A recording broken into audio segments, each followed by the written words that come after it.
What's up, everybody? Welcome to Podcast Now. I'm Alex, and in this video, I want to talk about The Wreck, give you guys my full review on this game. This is a small little indie thing, but I'm super happy. I want to walk you through the story here. They actually reached out to me months and months ago, and I'm very thankful that they did. It releases on all consoles, so PlayStation, Xbox, the Nintendo Switch, as well as PC. Comes out later today for $20, $19.99. I believe they also said there's a 10% off, or there's going to be a 10% off on Steam for the initial kind of launch period, so you can get a little bit cheaper if you get it there. I did play this, and my review is based off of the Steam version, and I really like this game. So this game was first sold to me as a What Remains of Edith Finch kind of game. In fact, when they reached out to me months ago, I played the demo for this game. They had said, they saw my channel because I covered in like that essay video, What Remains of Edith Finch. They said that they were inspired by that game and that you can feel that game inside this game. And I'm here to tell you, you absolutely can. So I'm going to talk a little bit about this game. It is actually kind of difficult because the game is short. It took me, I believe, around 3.5 hours to beat the whole game. Now, the actual end of the game, there are some choices you get to make, so technically you could play it more than one time to get the different things. It doesn't branch out too far, so I think one playthrough would probably be enough, and it's also something I do think is worthy of saying out loud, right? 3 to 4 hours, let's say, to go through this game. Game's $20. That's on you, depending on how much you value what, right? Some people for $20 want the game to be 200 hours. Some people are fine with it being, a couple. I enjoyed my time, and I think this game gets better and better as it goes along. So the demo is actually the beginning of the game. So when I first, booted up the game to play it for the review, it's like, okay, I want to get reacclimated, right? Got to figure out these characters, got to figure out kind of who they are, but I already did play, a little of it. But really, once that demo section ended of the base game, the game just starts to pick up, and there's some truly emotional parts to this game. Like, this game goes dark. Well, let's just throw it out there. And again, without going into spoilers, it's kind of hard to say why it goes dark, but let's say it has to do with the name of the game, okay? The Wreck. And maybe it's because of, like, my position, and not position, like, as a YouTuber, but, I'm a dad, I have a daughter, and I think the game maybe hits you a little bit harder depending on what factor you play, like, in your family, or, like, what role you are. I think it probably hits you a bit harder because this game does deal with loss. It does deal with a lot of pretty sensitive, in fact, I think even in the beginning of this game, it talks about, this is fake, this is not like a real thing, but, sensitivity warning, basically, right? It's going to touch upon some pretty tough subjects, and it does. I don't really pay attention to the warnings of pretty much any game for any reason, but, it is something to be said, and it is something that the game follows up on. This game does get dark. This game does get pretty darn emotional, shockingly so, because again, what you'll play in the beginning, or if you've played the demo, it gets much more than that, right? It starts kind of small, kind of secluded, really just this thing between two characters, your character and your mom, and it's a situation revolving around those two. And then it quickly starts to open up because it's like, well, clearly there's something else happening here, or there's something that did happen, and what in God's name is going on? And then as the game goes on, it continues to kind of open up. And that's the basic story. Again, it's really hard, and I don't want to spoil it because, like, then I kind of ruin the entire game. I think the twists and the emotion that comes with those twists and the relationships between characters, let's say, are extremely good. So the story side and the character side, I loved it. It's way more actually than I thought it was going to be. When I first played it, right, indie team, small game, and I'm going to be honest, like, I've never heard of this game, right? So it's like, all right, I'm going to give it a chance because I love these kind of games, and hey, if it's anything like What Remains of Edith Finch, I'm all in. Giant Sparrow, who did The Unfinished Swan as well, right? They're one of the most talented teams, I think, on planet Earth. Those two games are masterpieces. So if you tell me your game is inspired by either of those two games, I'm all in. But I don't know what to expect, you know what I mean? And then when you start up the game, it's like, all right, well, a couple things, right? So outside of the story and characters,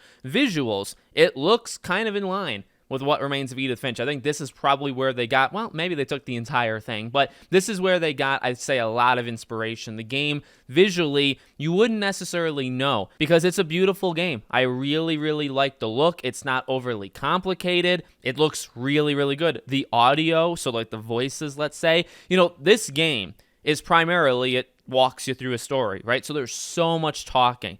And if that fails, then the game kind of fails, right? I suppose the story as well, right? If the story is bad or the characters are bad, that probably sinks this game as well. But even if they're good and then the delivery of them are bad, that would be an issue. The main character, the main actress, she did phenomenal. Phenomenal. Again, it's maybe not something you're used to when you hear about a game, a little bit smaller.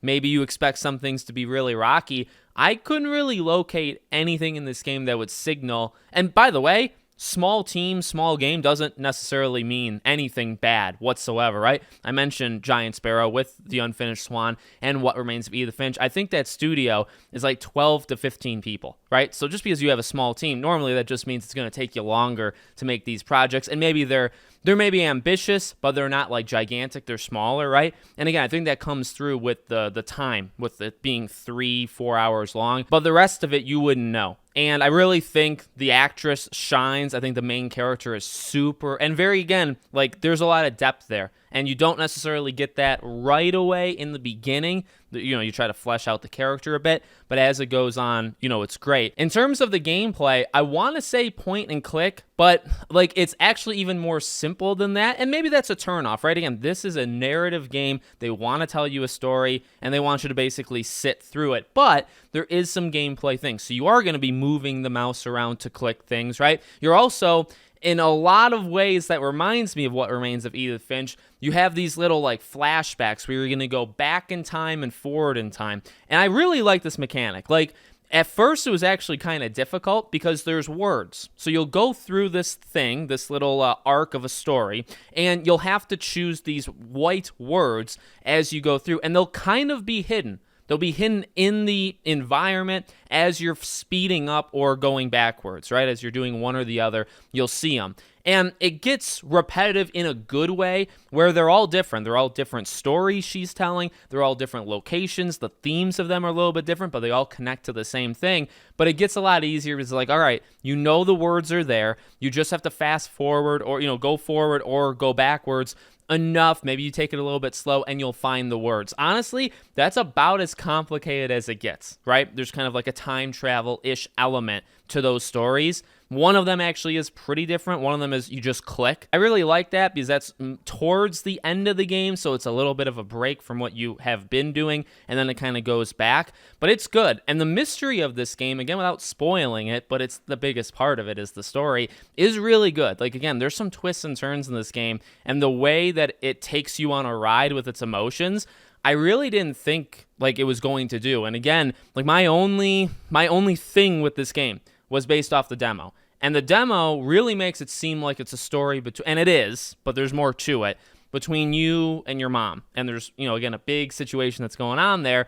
But that's kind of all the demo did. But then they start to drop some hints. And I remember playing this game, like the first, say, hour, and they said something. They said a line. I won't say what the line is because I hope people would kind of spot it.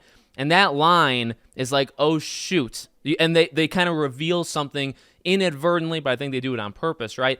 In that line where it's like, oh, there is definitely more going on here. And then that line actually keeps coming up and they expand upon it. So you can kind of see where it's going, but it takes a little bit and it lets you kind of digest it. So honestly, this is a great game. I'm dead serious. Obviously, they gave me a review code, as I've been saying this whole time. But that doesn't change anything. This is a game that's definitely for me. You got to make that known. I think that's pretty important, right? If you liked those interactive, in a sense, it's not too interactive, right? But it's interactive enough. If you like those interactive storytelling games like What Remains of Edith Finch, or I'd even say The Unfinished Swan. Unfinished Swan, I think, is a little bit more gameplay heavy. I think this game is right up your alley. I think this game tells an incredibly different kind of story than those games told, but it's emotional, it's impactful, it's strong.